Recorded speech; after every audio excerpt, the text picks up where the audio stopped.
إن الحمد لله نحمده ونستعينه ونستغفره ونعوذ بالله من شرور أنفسنا ومن سيئات أعمالنا. من يهده الله فلا مضل له ومن يضلل فلا هادي له، وأشهد أن لا إله إلا الله وحده لا شريك له، وأشهد أن محمدًا عبده ورسوله. أما بعد، فإن خير الحديث كتاب الله، وخير الهدي هدي محمد صلى الله عليه وسلم، وشر الأمور محدثاتها، وكل محدثة بدعة، وكل بدعة ضلالة، وكل ضلالة في النار. أعوذ بالله من الشيطان الرجيم. ولكل أمة جعلنا منسكا ليذكروا اسم الله على ما رزقهم من بهيمة الأنعام. وقال النبي صلى الله عليه وسلم: من وجد الساعة ولم يضحي فلا يقربن مصلانا. رواه أحمد.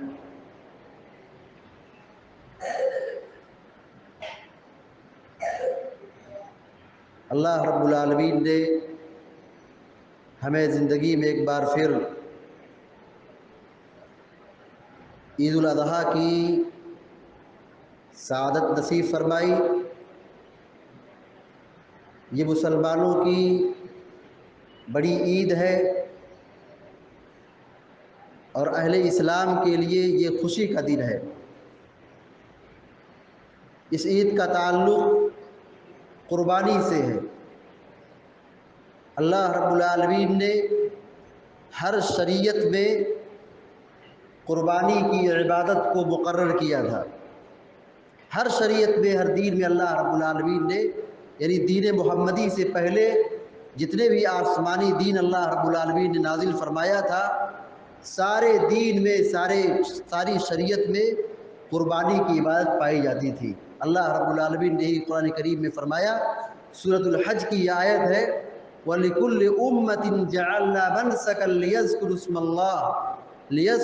اللَّهِ عَلَى مَا رَزَقَهُم مِّن بَهِيمَةِ الْأَنْعَامِ.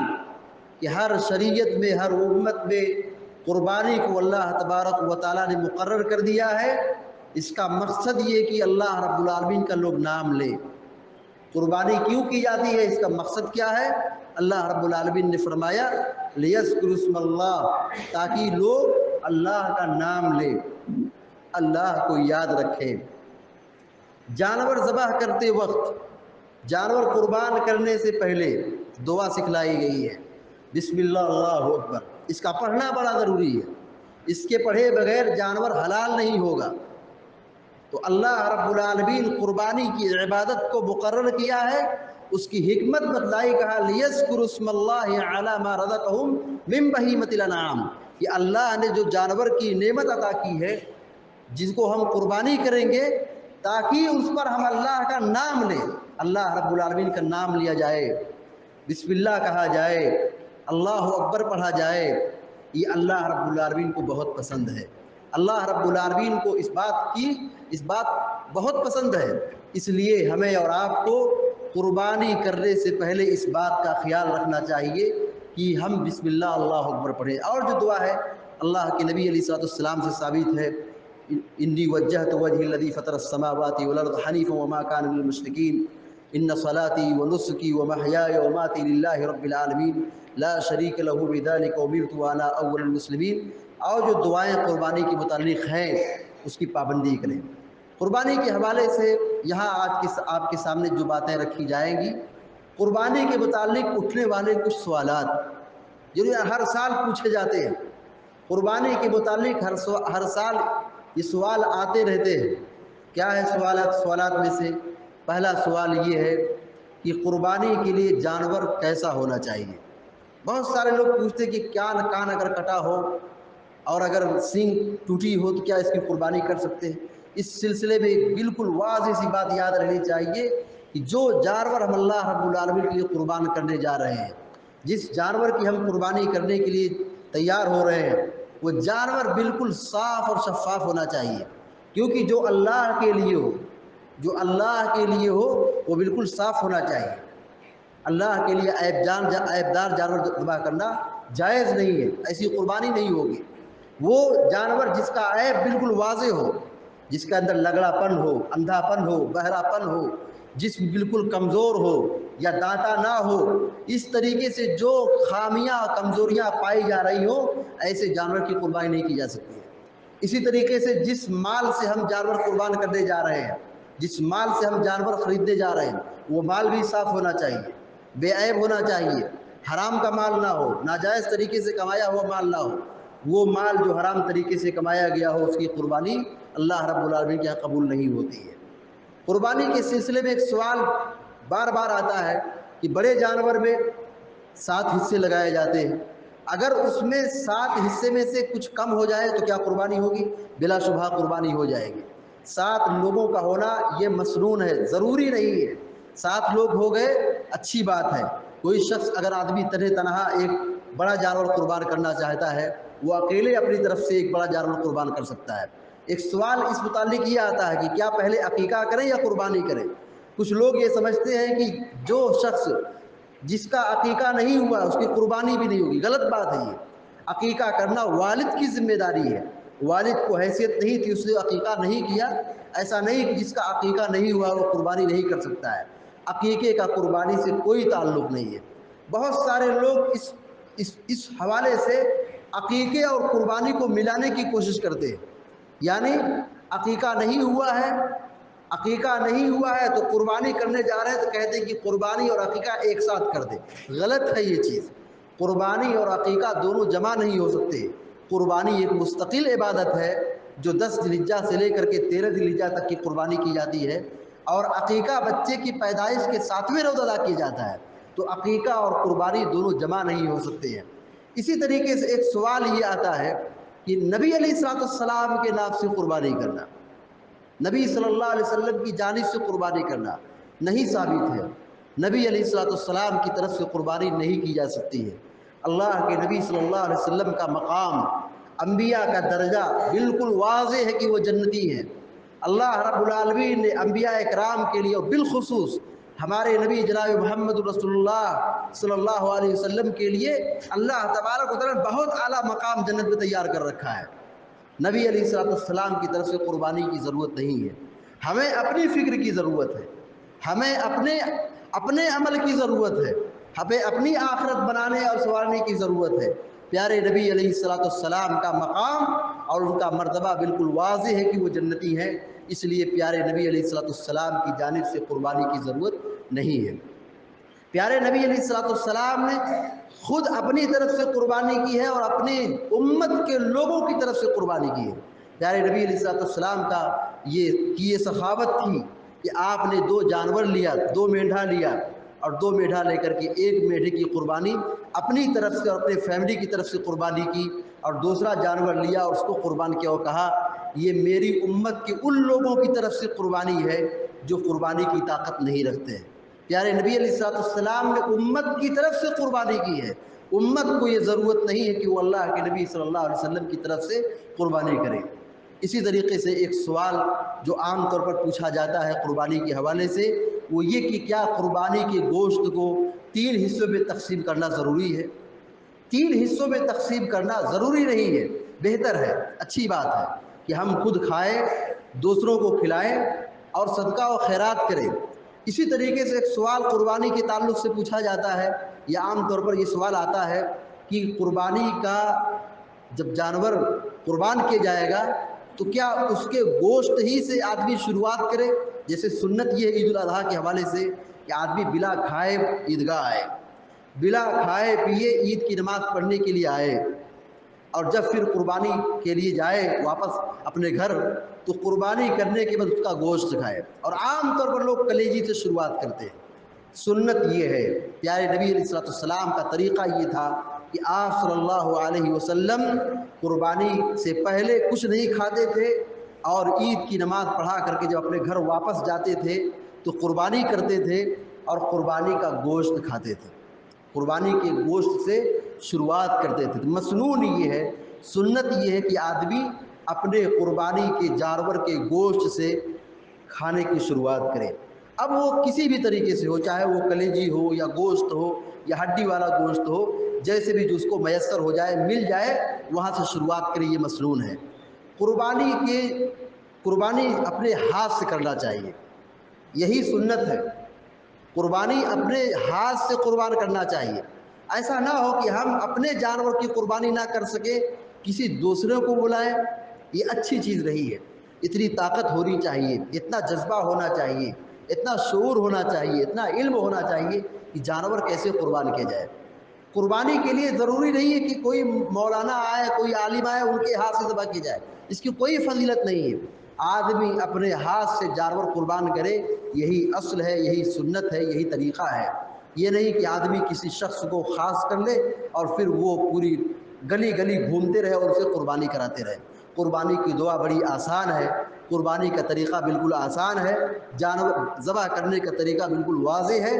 اللہ کے نبی علیہ السلام کا طریقہ یہ رہا ہے، سلف کا طریقہ یہ رہا ہے کہ وہ اپنے جانور کی قربانی اپنے ہاتھ سے کرتے تھے، اپنی قربانی خود اپنے ہاتھ سے ذبح کرتے تھے۔ ہمیں طاقت بہت ہے دوسروں سے لڑنے کے لیے، ہمارے پاس بڑی طاقت ہے ہم دوسروں کو ہرانے کے لیے، لیکن یہ افسوس کا مقام ہے کہ ہم اپنے جانور کو اپنے ہاتھ سے نہ ذبح کر پائے۔ تو پیارے نبی علیہ السلام کی سیرت یہ رہی ہے کہ وہ اپنے جانور کو اپنے ہاتھ سے قربان کرتے تھے۔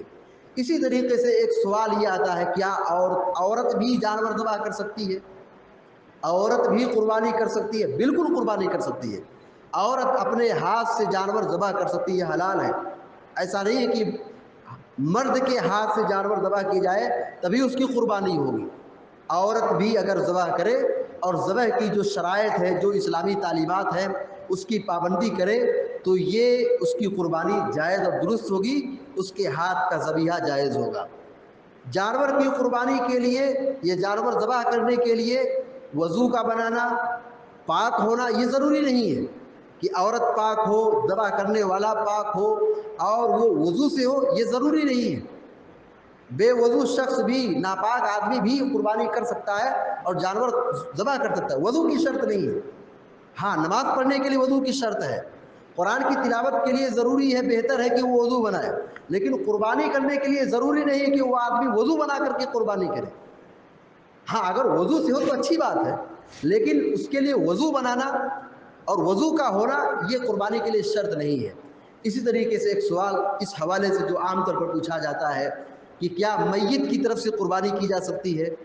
دیکھیے، میت کی طرف صدقہ کرنا چاہیے، میت کی طرف سے قربانی کا ثبوت نہیں ملتا ہے۔ پیارے نبی علیہ السلام 10 سال مدینہ میں رہے اور ہر سال قربانی کرتے رہے، مگر کبھی بھی آپ نے اپنی بیٹیوں کی طرف سے یا اپنی بیویوں کی طرف سے جو وفات پا چکی تھی ان کی طرف سے کبھی قربانی کی ہو؟ تو میت کی طرف سے قربانی ثابت نہیں ہے۔ ہاں، میت کی طرف صدقہ کیا جا سکتا ہے، میت کی طرف سے حج کیا جا سکتا ہے، میت کی طرف سے عمرہ کیا جا سکتا ہے، میت کی طرف سے صدقہ کیا جا سکتا ہے، لیکن قربانی کے تعلق سے پیارے نبی علیہ السلام کی سیرت میں اور آپ کی احادیث میں کہیں اس کا ذکر نہیں ملتا ہے۔ اس لیے میت کی طرف سے قربانی کرنے سے بچنا چاہیے، اور اگر کوئی شخص قربانی کرنا چاہتا ہے تو سب سے آسان طریقہ یہ ہے کہ اگر وہ شخص قربانی کرنا چاہتا ہے تو پھر پورا جانور صدقہ کر دے، پورا جانور صدقہ کر دے، اس لیے کہ صدقہ کرنا ثابت ہے لیکن قربانی کرنا ثابت اللہ کے نبی علیہ السلام سے نہیں ہے۔ جو چیز اللہ کے نبی صلی اللہ علیہ وسلم سے ثابت نہیں ہے اس کو نہیں کرنا چاہیے۔ یہ نہیں کہ ہم کر رہے ہیں، کرتے چلے آ رہے ہیں، ہر چیز میں سنت کی تلاش ہونی چاہیے، سنت کو ڈھونڈنا چاہیے کہ پیارے نبی صلی اللہ علیہ وسلم کا طریقہ کیا رہا ہے۔ اللہ کے نبی صلی اللہ علیہ وسلم نے ایک مرتبہ عید کا خطبہ دیا، عید کے خطبے کے بعد جب آپ روانہ ہوئے تو دیکھا کہ ایک بکری ذبح کی جا چکی ہے۔ سنت کی تلاش اور سنت کے مطابق عمل کرنا کتنی ضروری چیز ہے کہ وہ قربانی جو سنت کے مطابق نہ ہو، پیارے نبی علیہ السلام کی تعلیمات کے مطابق نہ ہو، وہ قربانی نہیں کہلاتی ہے۔ ایک صحابی نے قربانی وقت سے پہلے کر دی، عید الاضحیٰ کی نماز سے پہلے کر دی، جبکہ قربانی کا وقت کب سے شروع ہوتا ہے؟ عید الاضحیٰ کی نماز سے فراغت کے بعد یہ شروع ہوتا ہے اور پھر یہ 13 ذی الحجہ کی شام تک رہتا ہے۔ پیارے نبی علیہ السلام نے دیکھا کہ ایک بکری ذبح کی جا چکی ہے، پیارے نبی علیہ السلام نے کہا جس نے عید الاضحیٰ کی نماز کے بعد قربانی کی اس کی قربانی ہو گئی۔ جو عید کی نماز پڑھ کے قربانی کرے اس کی قربانی ہو گئی، اور جو شخص عید کی نماز سے پہلے قربانی کر لے اس کی قربانی نہیں ہوئی۔ ایک صحابی سے یہ غلطی ہوئی کہ انہوں نے اللہ کے نبی صلی اللہ علیہ وسلم کی سنت کے مطابق قربانی نہیں کی۔ پیارے نبی علیہ السلام نے کہا وہ قربانی نہیں، تم کو پھر سے دوبارہ جانور ذبح کرنا پڑے گا، دوسری قربانی کرنی پڑے گی۔ معلوم یہ ہوا کہ ہر عبادت میں پیارے نبی صلی اللہ علیہ وسلم کا طریقہ اختیار کرنا بہت ضروری ہے، ورنہ وہ عبادت برباد ہو جائے گی اور وہ قربانی خراب ہو جائے گی۔ اسی طریقے سے اس عنوان سے یا اس موقع پر جو ایک نصیحت یا ایک سوال کے جواب میں ہے کہ وہ یہ کہ بہت سارے علاقوں میں لوگ قربانی باہر کراتے ہیں اور وہاں پر وہ ابھی نماز نہیں پڑھے، اور جہاں پہ قربانی ہو جا رہی وہاں پہ لوگ نماز پڑھ چکے ہیں، تو یہاں قربانی ہو جاتی ہے۔ غلط ہے یہ۔ قربانی کا وقت نماز کے بعد ہے۔ یہ نماز کے بعد کب ہے؟ جس کی طرف سے قربانی ہو جا رہی ہے وہ نماز سے فارغ ہو چکا ہو۔ مثال کے طور پر جیسے ابھی یہاں نماز ہو چکی ہے، بہت سارے علاقوں میں نماز نہیں ہوئی ہے، کوئی آدمی یہاں یو پی کا ہے، کوئی آدمی بہار کا ہے، کوئی اتر پردیش کا ہے، کوئی وہاں مہاراشٹر کا ہے۔ آدمی اس وقت بہت آسانی ہو چکی ہے کہ جہاں پر قربانی کا نظم ہے وہاں اپنا پیسہ بھیج دیتا ہے اور قربانی کرا دیتا ہے۔ جائز ہے، یہ درست ہے، پیسہ بھیج کر کے قربانی کرا سکتے ہیں، جائز ہے، لیکن یہ ضروری ہے کہ آدمی اپنا بال ناخن نہیں کٹا سکتا ہے جب تک کہ اس کی قربانی نہ ہو جائے، اس کے نام پر جو قربانی ہے وہ ادا نہ ہو جائے۔ اسی طریقے سے وہ اس کی قربانی اس وقت تک نہیں کی جا سکتی ہے جب تک کہ وہ نماز نہ پڑھ سکے۔ جیسے ابھی ہم لوگ یہاں نماز پڑھ چکے ہیں، دوسرے علاقوں میں نماز نہیں پڑھے، ہماری قربانی کہاں ہو رہی ہے؟ باہر ہو رہی ہے، لیکن ہماری قربانی تو وہاں باہر ہو رہی ہے، ہم تو یہاں ابھی نماز نہیں پڑھے ہیں لیکن وہاں قربانی ہو چکی، چونکہ وہاں ہم سے پہلے نماز پڑھ چکے ہیں۔ ابھی ہم نماز پڑھ رہے ہیں، نماز سے فارغ نہیں ہوئے، لیکن ہماری قربانی وہاں پہ ہو جا رہی ہے، قربانی نہیں ہوگی۔ قربانی کے لیے ضروری ہے کہ آدمی نماز سے فارغ ہو چکا ہو، نماز سے فارغ ہو چکا ہو، اس سے پہلے قربانی کا تصور نہیں ہے۔ اسی طریقے سے ایک سوال یہ آتا ہے، کیا رات میں بھی قربانی کر سکتے ہیں؟ بالکل، رات میں بھی قربانی کر سکتے ہیں، رات کے اندر بھی قربانی کر سکتے ہیں۔ دن میں قربانی کرنا زیادہ بہتر ہے کیونکہ اجالا ہوتا ہے، روشنی ہوتی ہے، کاٹنے، ذبح کرنے اور تقسیم کرنے میں، کھانے کھلانے میں آسانی ہوتی ہے۔ رات میں بھی اگر قربانی کا موقع ملتا ہے، قربانی کرنے کی سبیل نکلتی ہے تو رات کے اندر بھی قربانی کر سکتے ہیں۔ اسی طریقے سے ایک سوال قربانی کے حوالے سے یہ آتا ہے کہ کیا قربانی کی کھال بیچ سکتے ہیں؟ قربانی کا کوئی بھی حصہ بیچ نہیں سکتے، قربانی کے جانور میں سے کوئی ایک بھی حصہ بیچ نہیں سکتے ہیں۔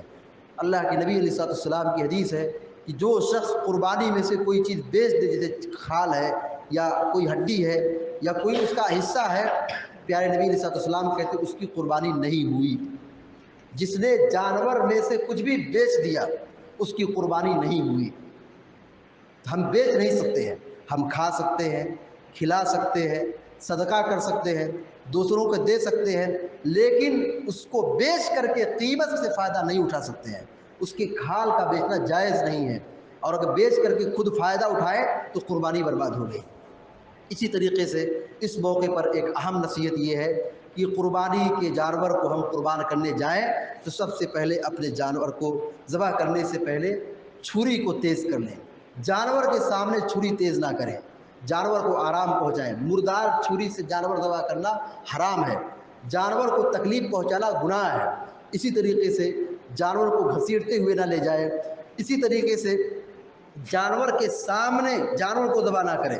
جانور کے بھی جذبات ہوتے ہیں، جانور کو بھی سمجھ اور سوجھ بوجھ ہوتی ہے، جانور بھی جانتے ہیں۔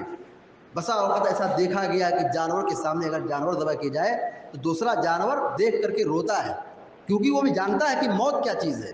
اس کو ذبح کیا جا رہا ہے، اس کا خون بہایا جا رہا ہے، اس کو موت کے گھاٹ اتارا جا رہا ہے۔ تو جانور کے سامنے جانور کو قربان نہیں کر سکتے، جانور کو چھپا کر کے، الگ کر کے، جیسا کہ بہت سارے جگہوں پر ایسا ہوتا ہے کہ وہاں پہ کئی قربانی ہوتی ہے تو جانور کے سامنے ہی جانور ذبح کر دیتے ہیں، غلط ہے یہ۔ پیارے نبی علیہ السلام نے اس سے منع فرمایا ہے۔ جانور کے بھی جذبات ہوتے ہیں، وہ بھی سمجھداری رکھتے ہیں، سوجھ بوجھ رکھتے ہیں، جانور کے سامنے جانور ذبح کرنا جائز نہیں ہے۔